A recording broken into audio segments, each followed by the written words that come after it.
Welcome, everyone. My name is Piper Hendricks, and I'm the CEO of Stories Change Power, and we are so glad that you're here today. If you've attended a webinar of ours before, you know that we like to start with a song that brings our speaker energy. And today, as we're talking about casting people in a different light, that was In a Different Light by the Bangles. James, who I'll introduce in just a moment, shared a fun fact. That song is from the same album as Walk Like an Egyptian and Manic Monday. If you didn't know, now you know. If you have not joined one of our free monthly webinars before, you might not yet know that Stories Change Power provides practical and effective advocacy strategies to people and organizations who want to make a difference in their neighborhoods, their communities, and their country. You'll find what it means to be in the yellow loop on our website, and be sure you stay in the loop with us on LinkedIn. As you see these links magically popping up, I'd like to thank Rebecca Messer for her tech support behind the scenes. 4 quick things before I introduce today's speaker. 1, we keep the chat open for constructive conversation, so feel free to add your thoughts and comments there. Put your questions, though, in the Q&A. There's something you should see at the bottom of your screen, Q&A there. We will get to those questions at the end, and if we can't reach them today, then we'll answer them in an upcoming newsletter or on LinkedIn. Second, we have captions enabled, those closed captions, so please use those if they're helpful to you. 3, if you have any tech difficulties or need to step away, do not worry, we will be sharing the recording. And 4, remember you're off camera, so take care of you. Stretch, hydrate, eat, do whatever you need to do to be fully present. And I say that last one knowing we are 66 days away from the presidential election. And to say that there's a lot going on is a bit of an understatement. I will not recount all that's underway. If you're on this call, odds are really high that you are already tuned into current events, including all the polarization we see in politics. And we often hear about, from our respective polls where we're seeing the other side in a very negative light. So I am delighted to have James Cohen join us today to talk about reasons for hope, including how we can correct some of the political misperceptions out there. James is co-founder and executive director of an organization called More Like Us. He served as the DC Alliance of the co-chair and Mid-Atlantic regional lead for Braver Angels, one of the largest depolarizations in the country. And if you've not heard of it yet, I encourage you to check it out. James previously co-led the social media and ambassador outreach nationally for Braver Angels. He's been closely involved in depolarization since shortly after the 2016 election, and he really focuses on reducing polarization at scale, as you'll hear today. He brings over 10 years of strategy consulting experience and work at think tanks after receiving a degree in public policy. So James, thank you so much for joining us today. It is a pleasure to have you here. Yes, thank you, Piper. And we will kick off with a poll. We always like to know a bit more about who's on the call. So you'll see a poll pop up. Today we've got 3 questions. And for folks who may be on audio only, or for folks who are hearing the recording later, I'll share the first question is, how long have you worked in communications? You'll see options there for folks who are on the call. If you can't answer in the poll, feel free to put those in the chat. How long have you worked in communications? Maybe we've got some pros, maybe some folks aren't even in communication. There's an option there too. Second question, according to a 2019 survey from More in Common, what percentage of Americans think that those in the other political party have extreme political views? So put your best guesstimate there. As always, these Friday webinars, there's no grade. You may have not quite the right answer, but zero pressure. And then last question, from that same survey, what percentage of Republicans and Democrats actually hold extreme views? So I'm seeing some answers come in. Let's give folks a few more seconds here. Seeing a few new folks on the call, several pros, communication pros, welcome, and a couple folks who are not in communications, you're in a different field. And I think we're almost there. If you've got more answers to put in, put those in the last few seconds. And I'll go ahead and end the poll here. And so everybody should be able to see the results. Looking here at our second question, according to that survey, how many people think others in the political party have extreme views? We have a couple votes for 30%, 40%, 55%. and then how many actually do. Several votes for 15%, one for 30. James, I'm going to turn it over to you from here to tell us where things actually are and move into what you have to share with us today. Yeah, well, I think all of you did very well on that quiz. The last answer, the first answer was 55%, so majority of you got that. And at the last answer, well, it really depends on how you define extreme, right?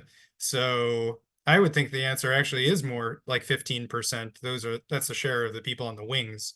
The answer on their website would say 30%, but that defines it slightly differently. So, right, what is extreme?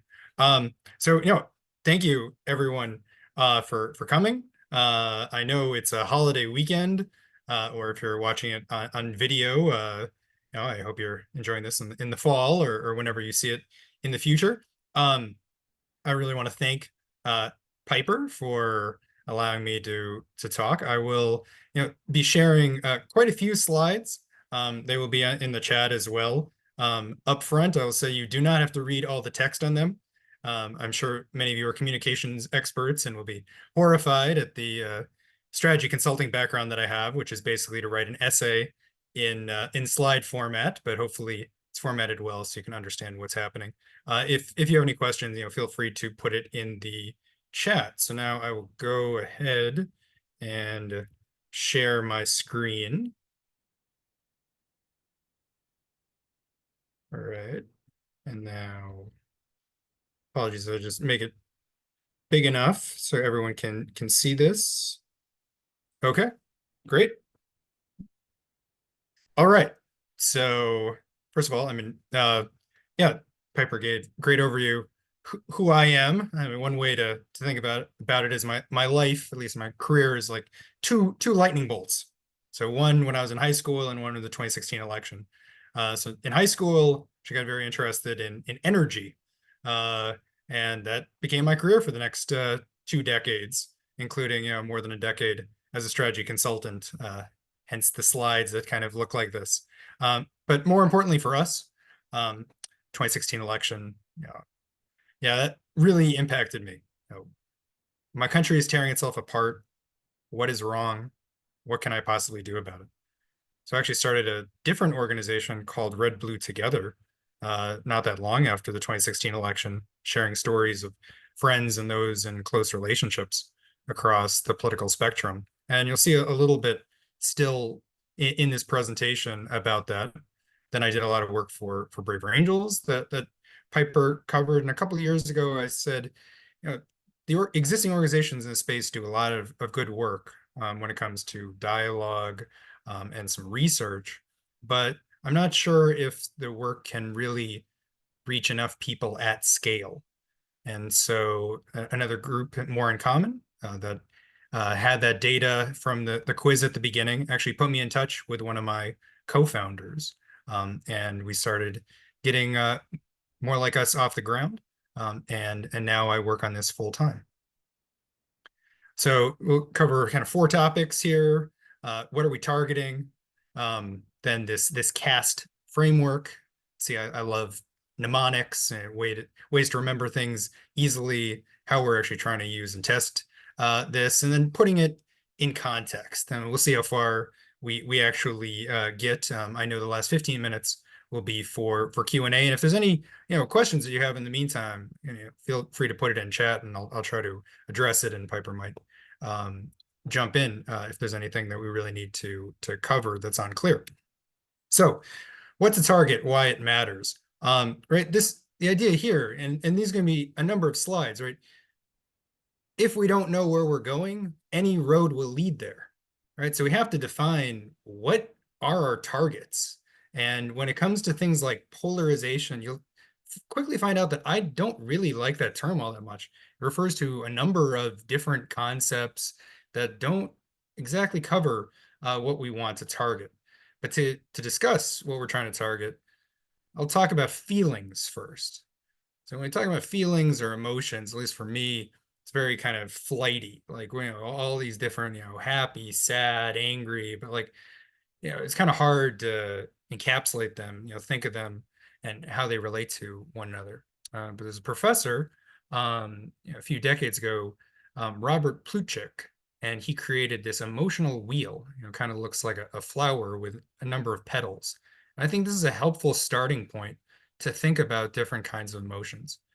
And in terms of this kind of these political issues, I think there are two axes that we should really be focused on.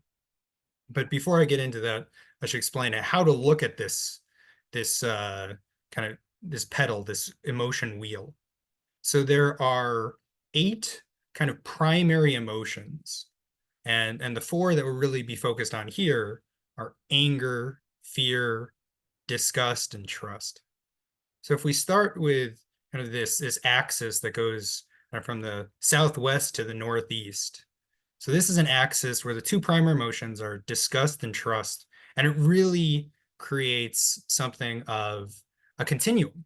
So more intense emotions are toward the center, less intense emotions are toward the end. So this is a continuum that first starts with loathing. So it's kind of, that is like the worst emotion in this. And then it goes all the way up, through disgust, boredom, acceptance, trust, and admiration, with admiration being the best. And then this kind of west-east axis where the 2 primary emotions are anger and fear. And this one works a little bit differently. It's sort of like a vicious cycle, right? There's no direction that we really want to go in, right? There's no kind of good and bad. They just kind of work off of each other, right? So when people get angrier, have rage more extreme, than other people might feel fear or terror.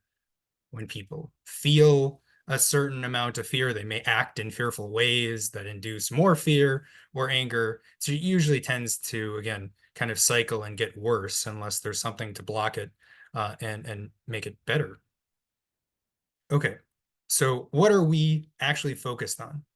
So with these kind of 4 petals, right? These 2 axes, 4 petals. So I think our goal is in the upper right, right? To increase an accurate sense of trust of those in the other political party. And now what are we trying to reduce? So we're trying to subtract. So that's these petals based on fear and disgust. So I call it threatening inferiority, threat and inferiority. Sense that, right, like they are so threatening, maybe we need to prevent them from winning an election or prevent them from using power if they were to get it. And part of the reason they're so threatening is that they're kind of inferior, right? They're so morally, cognitively inferior. We might use words like evil or stupid, right? Those would be the shorthand. That it scares us to imagine that people like that could have power. And maybe even if we believe in some democratic norms, maybe we need to actually take steps to prevent those kind of situations. This is where you get lots of problems, which we'll talk about. So that's the kind of focus that is, reduce an overblown sense of threat, reduce this sense that they are inferior, which is almost always inevitably overblown. I'm less concerned with anger. And this might be a very kind of minor point, but I mean, anger, right, can go too far.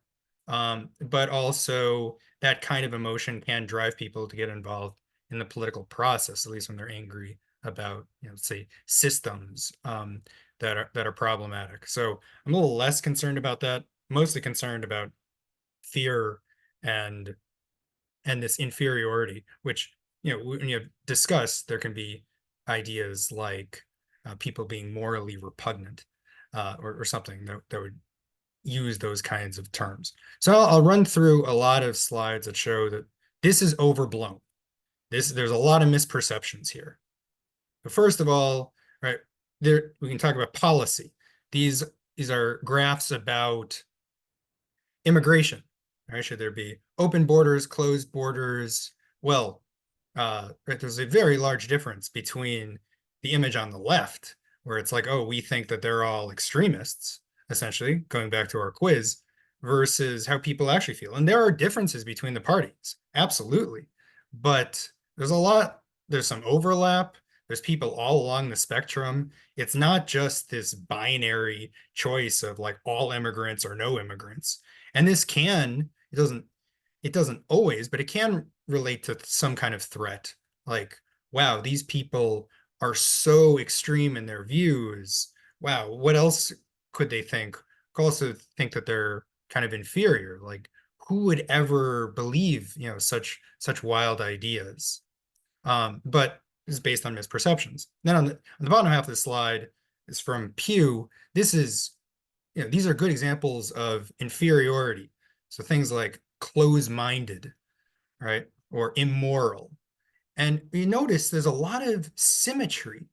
The misperceptions that Republicans have of Democrats and Democrats have of Republicans are pretty similar. I mean, there's again, some words Republicans may overdo it more than Democrats and vice versa, but on the whole, a lot of symmetry. And right, we know, these can't all be true, right?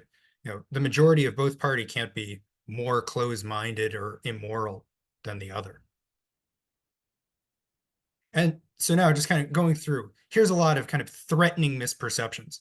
These are all sorts of different democratic norms. And right, so people assume, this is in the light blue, that those on the other side, right, want to break all sorts of norms, reduce the number of voting stations, ban rallies, ignore controversial court rulings, all those issues on the right. When you actually ask people, do you want to do this? They'll generally no. So, right, on a scale from 0 to 1, none of these versus all of these steps, right? The actual average answer is somewhere, 0.2, 0.3 in terms of actual, and more like 0.6, 0.7 perceived. So there's this huge gap between this kind of threatening action and then actually what people would want to do. And when this is corrected, there are a lot of benefits that the research shows. This is quite wild, talking about threat and dehumanization. So like this idea of meta dehumanization is the jargon, which is basically, I think they think we're monkeys. Right? So there's this ascent of man scale at the bottom of this slide, right? From chimp, gorilla, this ape versus fully upright human. Where do you think the average person in the other party thinks of people in your party? And right, I mean, there are some differences between Republicans and Democrats, but they both put themselves on we think they're more like, we think they think of us as more like apes than humans. And you actually ask people directly, what do you think of those in the other party? And yeah, it would be nice if they just said all 100, but it's much closer to human, right? It's in the 80s rather than right around 30 or around 50. So again, this big sense that we think that they think worse of us and they're more threatening toward us than they really are. And finally, you got violence.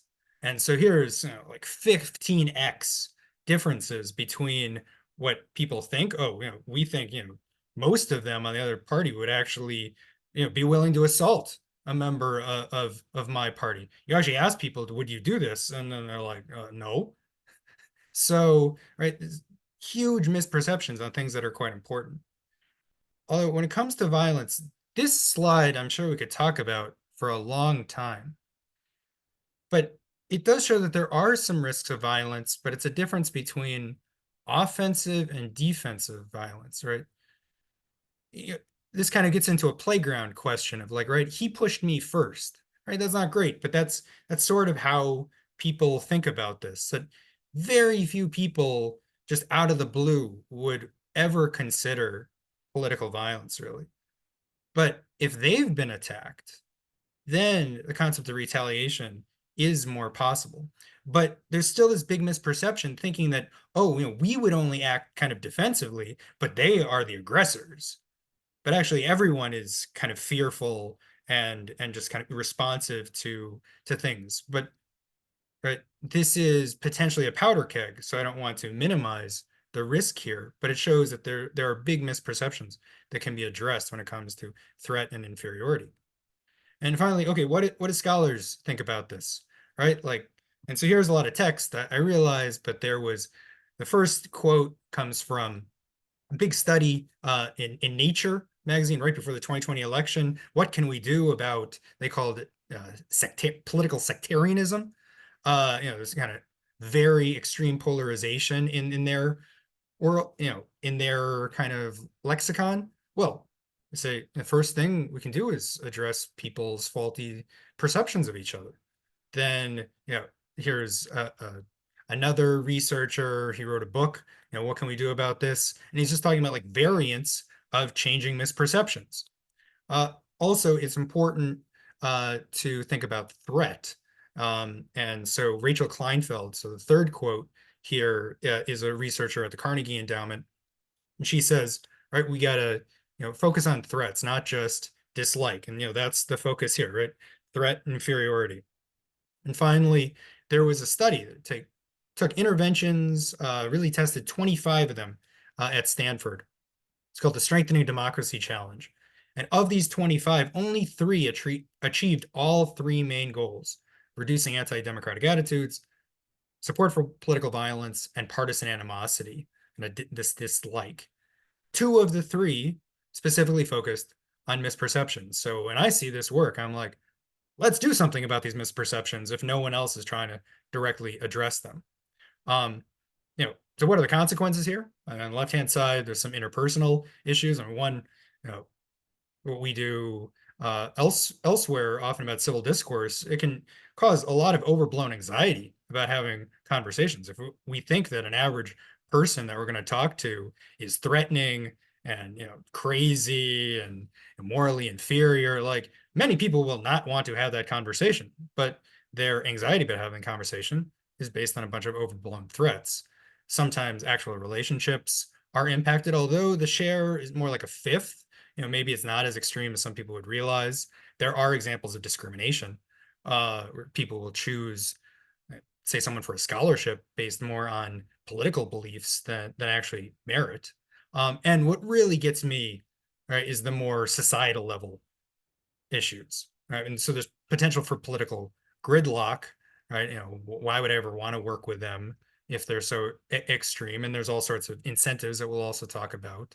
And then people who want to limit or prevent those in the other party from having power because it's very threatening to imagine them having it. So voting for candidates who may want to fight more than actually legislate. And then there's the potential for breaking democratic norms or engaging in political violence, especially if we think that they're doing it first or they'd be willing to do it, right? This kind of defensive posture when it comes to threat. This can really cycle into issues that can, right, destroy our system of governance. And this relates to authoritarianism. So if we want to get into the research on, where does authoritarianism come from, right? I mean, sure, some people just have egos, but in terms of in a democratic system, why would someone want to support someone with authoritarian tendencies? Well, the research points to threats to safety and security. But we know that a lot of these threats of the other side are overblown. They're based on misperceptions. So if you can drain those misperceptions, then the threat that undergirds the authoritarian tendencies also tends to disappear. And luckily, this authoritarianism is relatively malleable across the adult lifespan, right? It's contextual. It's not that like there are people who want to be authoritarian no matter what. It depends on the context. And if people feel under threat, this is a sense of security they can get by having some kind of strong leader.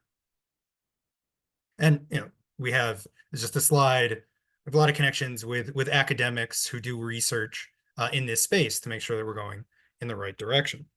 So, okay, a lot on the background. Now, what are some solutions? The CAST framework. So complexity, admiration, similarity, and togetherness.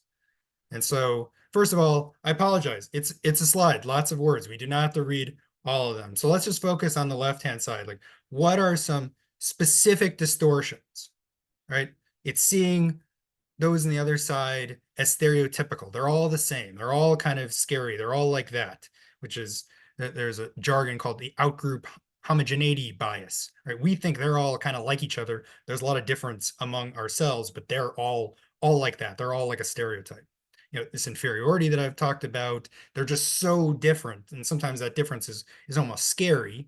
And then just like weak relationships, like why would I want to have, why would I want to work with, would I want to be friends with people who are like this? We can flip them all around in terms of the correction. So instead of stereotypes, we have complexity, right? Seeing people as unique individuals and seeing that within a massive political party of tens of millions of people, there are all sorts of subgroups. Instead of inferiority, looking at admiration, good things that people do, or at least those that are worthy of respect. Instead of difference, it's similarity, showing that there are actually hundreds of overlaps. And then instead of weak relationships, show togetherness, show successful collaborations and relationships across the political spectrum. Uh, so, right, this gets into a lot of, kind of details of caste. And one, C1 is not better than C2. It's just all these different subcategories. This is my life as a consultant for more than a decade. You got to put everything in a box. So there are lots and lots of boxes to choose from. Right. So people have unique beliefs. Here's a site that shows 86 different topics. I don't think there are that many people who exactly line up on 86 different topics. And then, people have unique life stories and personalities. There's a lot of uniqueness that we have. Also, people's demographics are sometimes not as intuitive as we might expect, right? So here's say a Black gay Republican.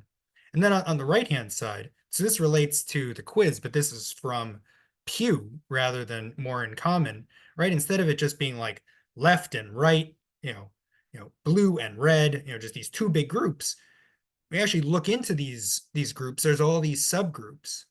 And in this case, right, Pew created 9 subgroups. If you want to think about similarity, only about 15, 16% of people are actually in the most extreme categories. Most of them are somewhere in the middle. And then admiration or respect. Again, lots of text here, but good things that people do. This is a picture. I lived in Houston. So, shout out to Texas because I know Piper's from there. So I lived in Houston for 8 years.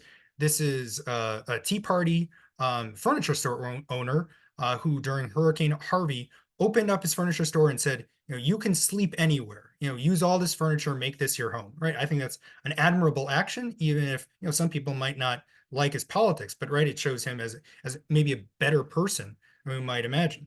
Then it's acknowledging positives about the other side, noting deficiencies about one's own side, and then right along the bottom, noting that there's a lot of bad incentives in this space. Not always bad people, but right, people who face perverse incentives to say bad things about each other.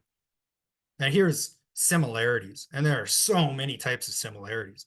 Sometimes we will hear about common humanity. Okay, so that, yeah, let's include that.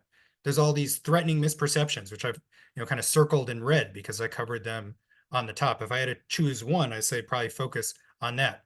Similarity Hub is another tool that we have from More Like Us that shows hundreds of examples from surveys like Gallup and Pew that show overlaps between Democrats and Republicans. Uh, Demographics are, they are different between Democrats and Republicans on average. But sometimes they're less stereotypical than we may imagine. In this case, the share of Republicans over 65, share of Democrats who are Black, that yes, prominent share, but not as prominent as we might imagine. Then most Americans do not actually like talking about politics very much, right? They are not like Rachel Maddow or Tucker Carlson. Then there's a lot of just kind of personal interests that people have, identities. So dog owners, as an example, okay, so 36% of both Democrats and Republicans are dog owners, right? It's not like there's only kind of Republican interests and Democratic interests. There's overlap, there's potential for connection. And finally, there's all sorts of kind of positive things about America or willingness to criticize America among Republicans. That's common. Right? Democrats celebrate Thanksgiving. There's data from More in Common that show that the vast majority of Republicans think negative aspects of the US's past should be taught in history class in high school. And finally, we have togetherness, collaborations, relationships, like good conversations. First collaboration that I show is Jared Kushner and Van Jones, who collectively passed some criminal justice reform. And the film, The First Step, Piper had Lance Kramer on a few months ago, who was the producer of that movie. Uh, then relationships, this is where I started in this field, that people, right, who are friends, close family members, sometimes even romantic partners with different political beliefs. That's all possible, and highlighting those stories, right? Stories are super powerful, right? This is a group that emphasizes stories, and there are some wonderful stories to really emphasize here. And finally, conversations that go well. Okay, so how do we use all this, right? This is kind of like defining the sandbox that we're in. Um, and here, sorry, another table. Right, can look at it later, but again, we need to understand, like, what are the concerns that people have, and then what are the tools that we can use. So the last section was a lot about all the tools, right? That cast leads to all these different subcategories of cast that we may want to deploy in different contexts. So here are some different contexts where they can be deployed. So when we talk about threat, so America or some values are at risk. So this is sometimes known as symbolic threat. Safety is something known as realistic threat. Like, physically I could be unsafe. There's status anxiety, which can come from both Republicans and Democrats, whether it's historical status or more recent status, and also this connection with institutions, right? It's not just individuals and what they think, but extreme examples would say, evangelical churches and Hollywood, which are often aligned, but not 100%, with one party or another, and thinking, these institutions, are exacerbating problems. And then there's issues that relate to inferiority. I brought up cognitive and morally inferior. This, again, the shorthand being kind of stupid and evil, right? So counteracting that, lack of contribution to society. Like, if they just kind of went away, wouldn't we be okay? But can imagine, I was in energy for over a decade. Well, we need, say, someone to both build, right, new energy resources, but also design them as engineers, right? There's need for, say, blue collar jobs and white collar jobs, which don't match one to one with party, but it shows, but it does have a tendency toward one party or another. And right, both of those kinds of roles are important to our society. And then, this sense that, why would I have a relationship with these people? And finally, this stereotype or sheeple, right? They all just kind of move together, almost like zombies, right? They're just, almost programmed, and they're just kind of move in a certain way. And no, there's a lot of uniqueness and individuality. And so here, definitely will not go through this, but right, this is the map, taking the mapping, all these different problems, all the different subcategories of casts, and this provides like a roadmap of the kinds of messages that can work depending on the issues that are trying to be addressed. Like, what issues does the audience have? But right, this will have incredible opportunities for research in the future, because we don't exactly know which ones to emphasize in which cases, with which audiences, with which messages, right? There's so much research here, but this is kind of the first hypothesis as to like how to potentially approach this field.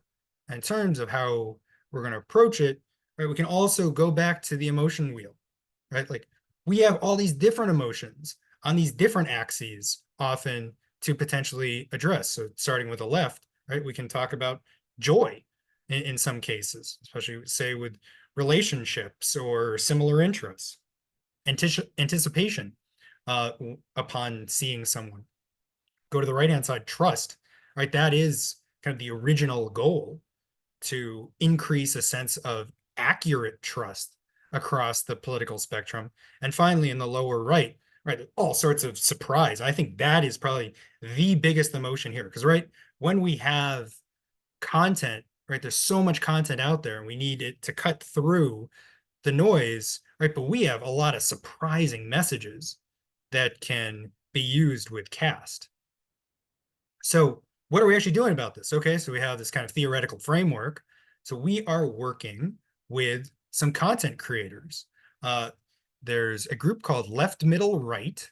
They're on both TikTok and Instagram, especially popular on TikTok. These They have, as you can see, more than 100,000 followers. The guy on the right, his name's Max. He's a senior at George Washington University, and his business partner graduated fairly recently. And they have hundreds of videos, many of which are quite popular. These are have gotten over 10,000 views each. They actually have they have a video that's gotten more than 10 million views. They have over 100 million views in total. And we're going to work with them directly, as well as 3 others in an initial cohort to actually put CAST into practice. And then our goal over time is to create something called the Recast Network to cast people in a better light as a network that they can all work together.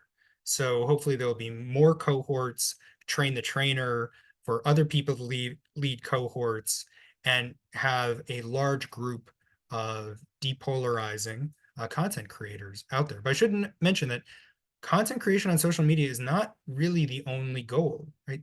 These ideas and casts could be used for all sorts of artistic endeavors, screenwriting, songwriting, visual arts, maybe even actually journalism, things that wouldn't be artistic in nature necessarily, about how to portray people better. But we just had a connection with left, middle, right. So that's where we're starting to implement this. And finally, we're going to test the effectiveness of this. We have research partners, a psychology professor at Harvard, Mina Cikara, who's covered this topic quite extensively. She and a grad student at UMass Amherst, Donnie, will be looking into the content that's created and also some content that Left Middle Right has already created and see, well, how effective is this? We can see the virality based on just how many people, click, watch, share these videos. But in addition to virality, how do they actually impact how people think and feel about those across the political spectrum, those in another political party? Finally, so last section, I think we're right on time, is putting CAST in context. And so I put it in various contexts. Sorry. So one, polarization. Yeah, so I maybe I'm polarized against the word polarization. It's kind of a confusing, muddled term. And that's why I really focus on threat and inferiority, rather than polarization. Because there's at least 3 types of polarization: ideological, affective, and false. Okay, so first, okay, ideological, kind of like political beliefs separating. But this is really mostly true of elites, not really of the broader public. The broader public has shown some ideological sorting. There are fewer liberal Republicans or conservative Democrats, but overall beliefs are still usually, right? If we think about real statistics, right? Are beliefs polarized bimodal, right? Or just 2 extremes on the end and not much in the middle? Or is it kind of, like a bell curve? Well, it's actually usually a little bit more like a bell curve, or kind of clustered more toward the middle. So we don't see tremendous ideological polarization among the general public, and it's not what we focus on. Then affective polarization, how do we feel about those in the other political party? This is definitely something that we focus on. But the conventional method was something known as the feeling thermometer. What is the warmest you could feel about a group? That's 100. The coldest you could feel is like 0. How do you feel about that group? And that's actually been tested since the 1960s, and it's definitely declined, especially since the year 2000. But as researchers are looking into it more, it doesn't seem to relate all that closely to issues related to democratic stability. We can get into this more, but it's not the same thing as threat. You can feel coldly about a group, but not necessarily feel threatened by them. And so they're looking at different aspects. So yes, we care about certain emotions, but that's why we have the emotion wheel. It's not just like all bad emotions are equally bad, right? It's certain emotions we think are more problematic than others. And finally, false polarization is misperceptions. And clearly we are dealing a lot with, right, an overblown sense of threat, misperceptions, distortions, stereotypes about kind of the other side. Then there's other work that's done this before, right? I don't want to say that we're completely starting from scratch, even though CAST is new. So the first two videos on the top, I mentioned very briefly this Strengthening Democracy Challenge run at Stanford. And so Stanford tested these 25 interventions after actually crowdsourcing more than 250. But of these 25, these were two of the three interventions that achieved all three main goals. The one on the upper left actually uses the data that I showed earlier about both immigration and dehumanization. And the dehumanization part is really what was effective when the researchers looked at it more closely later on. And then the upper right is this really nice political ad, actually. From Utah gubernatorial candidates, including Spencer Cox, who's currently the governor of Utah. And it covers a lot of CAST areas: complexity, admiration, togetherness. Then the other one, kind of going to the lower right, this is also an ad. In this case, it was from Heineken. It was good. It actually wasn't as effective on all three categories, but it does cover issues like complexity or togetherness. And finally, the lower left, I apologize, Cats Anyone is this pretty cool video that covers topics like similarity and complexity. And right when you get access to this, you can click on the links and feel free to watch them. They're quite good. Sorry again. And there are other entities out there that try to have kind of guidance for those in the arts. So one is from Bridge Entertainment Labs, which is doing great work with Hollywood. But I think it's good to compare. They already have a kind of structure in place. So why should there be another structure? My argument is that CAST covers more ground and is easier to remember. Complex, admirable, similar, worthy of togetherness. It's 5 seconds, you remember it. Especially if you're a content creator and need to just kind of actually think about this as making content. They have a lot of good areas. I think they're super reasonable. They cover complexity and togetherness particularly well, but they're just maybe not as easy to remember, not as easy to recite don't roll off the tip of the tongue quite as easily. Then here, I don't want to claim that CAST actually does everything that's needed. Like, this is primarily a group of communicators.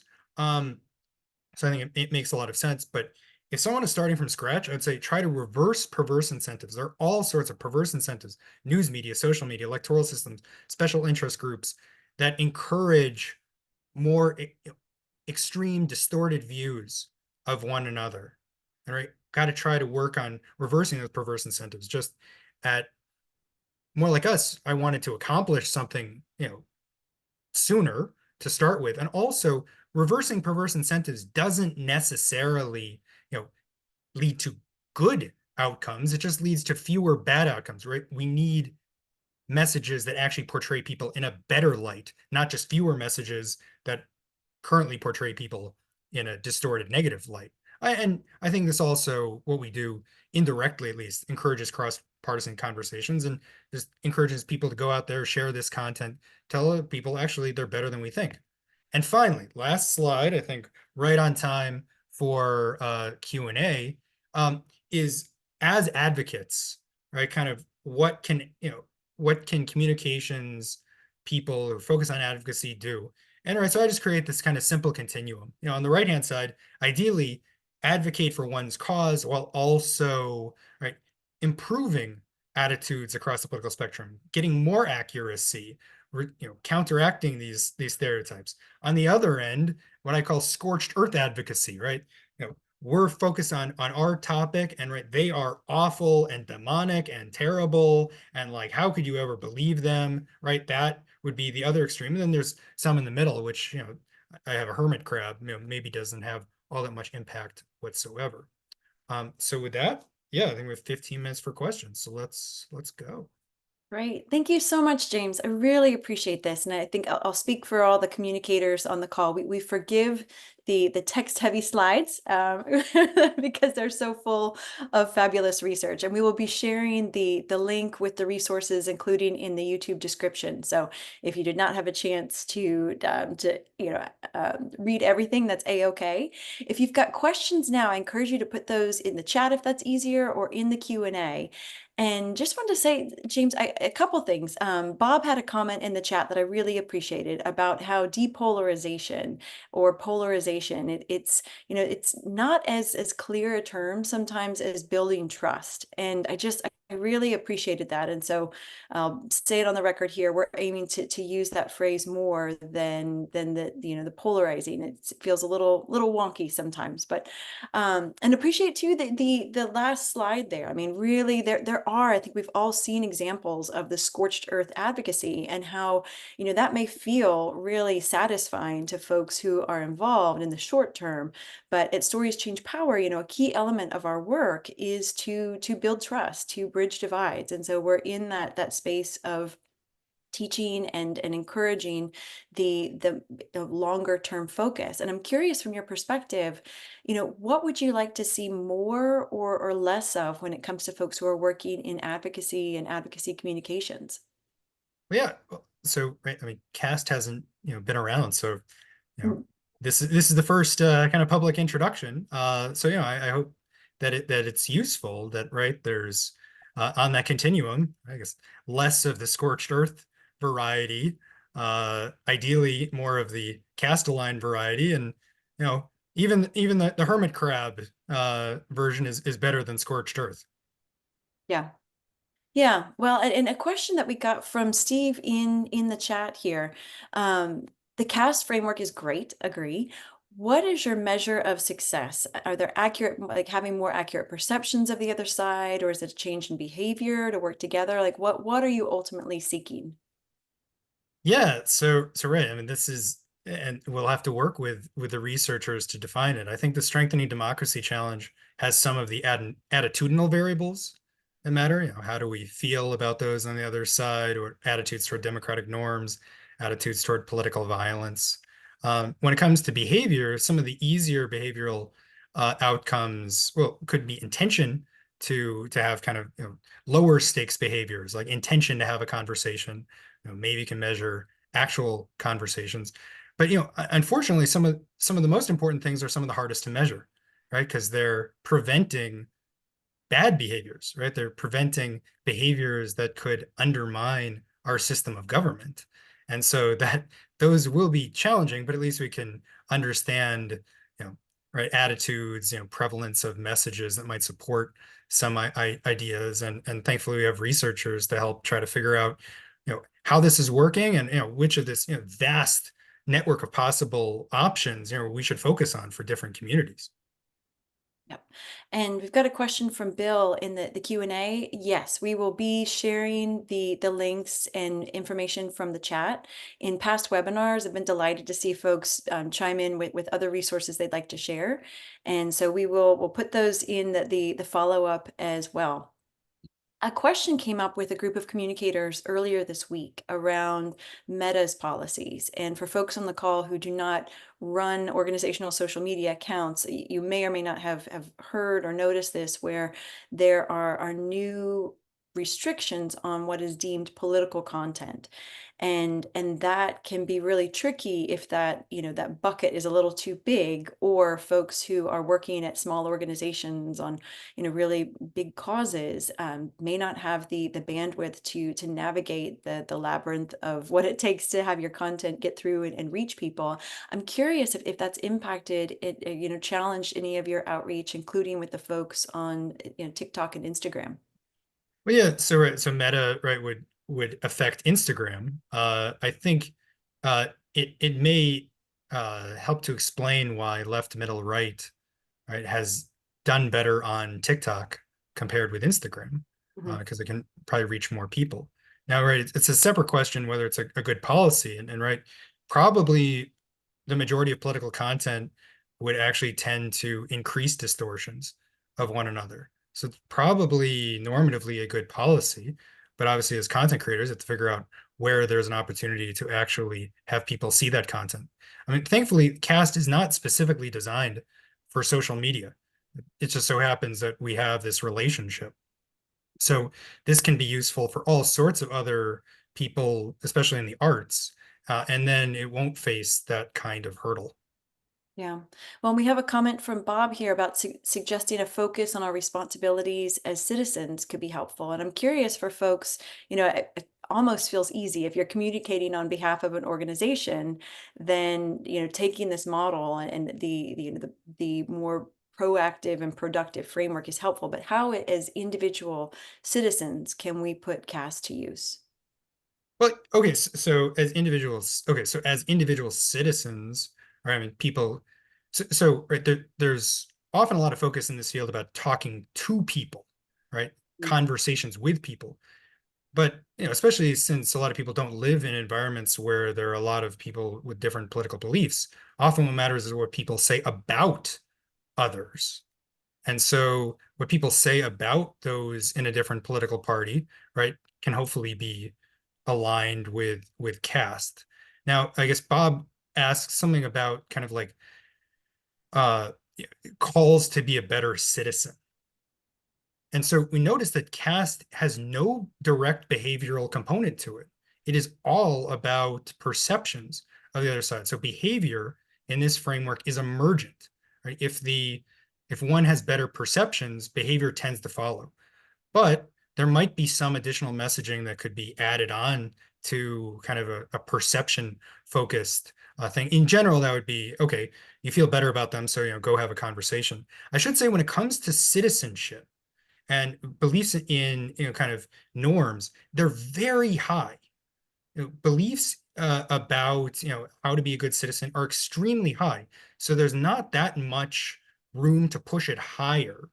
Often it's these other factors. It's like, I believe in norms, but they're so terrible that maybe this is the time to go around them. So I tend to focus more on that kind of other side rather than further pushing up pretty high norms already. Well, and this may be a good continuation of that question here. Bill notes in the questions that there was a candidate who went on a rant recently, and in response, the campaign said, "People don't care." I quote here: "People don't care about what he says on social media." And he's asking, is this true? Do people care? And I'll take a first pass at this as someone in communications and also someone old enough to remember the time when we had three network news channels, and there was much more control slash limitation, for better or worse, on what reached people. And it was much easier to have a common, they could almost think of it as a monoculture. We all had very similar experiences and information reaching us. In this day and age, social media is our public square. It is where conversations are taking place. And it's possible for us to have entirely different experiences. And I think many of us, listening today have probably had that experience where, and I think this feeds into where people say, how could they possibly think such of a thing? And if you're not in that same media ecosystem, that same bubble on social, and you're getting your news in different places, then it leads us to very different places. So that's a long way of saying people absolutely care what's on social media, and it matters. It matters what leaders are putting up. It matters how we respond. It matters what we're putting up. And so I think that brings me back then to, as individuals, is there something that you see folks, keeping the caste model in mind can do? Oh, I mean, what people can do. Well, if you're communicators, right, you can be part of our second cohort, right? Right, you can create content. Contact me, right, at James at morelikeus.org, and actually make some of this. But there's always levels, right? There are people who want to devote their lives to this, but there's people who want to live their lives, and this is just some very small part of it. And again, how we talk about people in the other political party, right, in the day-to-day life, right?